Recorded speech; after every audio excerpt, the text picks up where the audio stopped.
Hi guys, I'm Rick. Welcome to my kitchen. Today I'm making a beef roast in my Cook's Essential air fryer.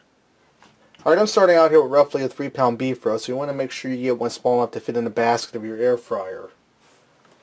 Now I'm going to hit this with a little bit of meat tenderizing seasoned salt. And if you don't have meat tenderizing seasoned salt, just use regular seasoning salt. And I'm just going to do the one side for now. Then I have some spaghetti seasoning. And what this is pretty much is just dehydrated onion, red and green pepper, garlic, salt. So you can just like throw all them spices together and just throw them on there.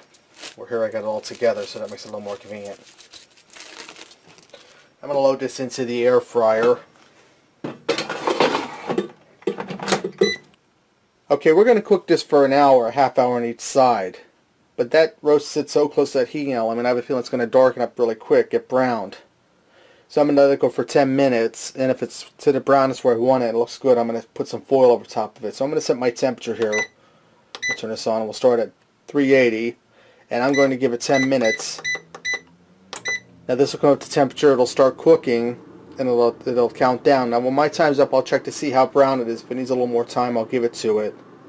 And I'll see how quick it's browning. I may not need to put foil on it at all. So when my time's up, I'll be back. Okay, my 10 minutes are up, and I'm confident that my roast will be fine cooking for a full half hour on each side without being covered with foil. So I'm going to get that back in there, give it 20 minutes more on this side. Then when it's time to turn it over, I'll be back. Alright, my half hour is up. Now I'm going to turn this over and season the other side. And this is getting a nice bark on the outside, and it's far from being burnt, so don't be fooled by it being so dark.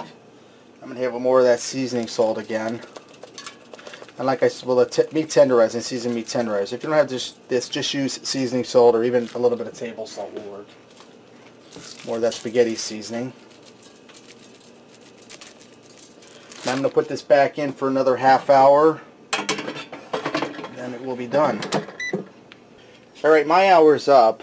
I'm going to get my roast out of here and tin it with some foil and let it rest for 10 minutes before we cut into it.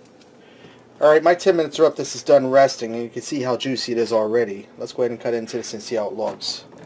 And it has a nice bark on the outside. Once you get through that bark, it's easy slicing. And like I says, when you convection bake something, the moisture gets sealed in. It has that nice crispy bark. You see how nice and tender and juicy that is? Let's go ahead and fix up a plate and see what we got. I also went ahead and made a baked potato and some peas for on the side. So there you have it, beef roast in the Cook's Essential air fryer. Give this a try. I think you'll like it. And until next time, I'll see ya.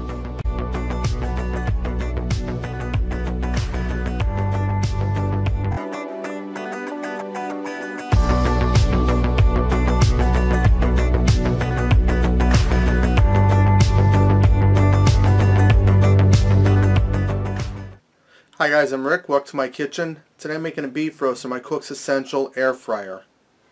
Alright, I'm starting out here with roughly a 3-pound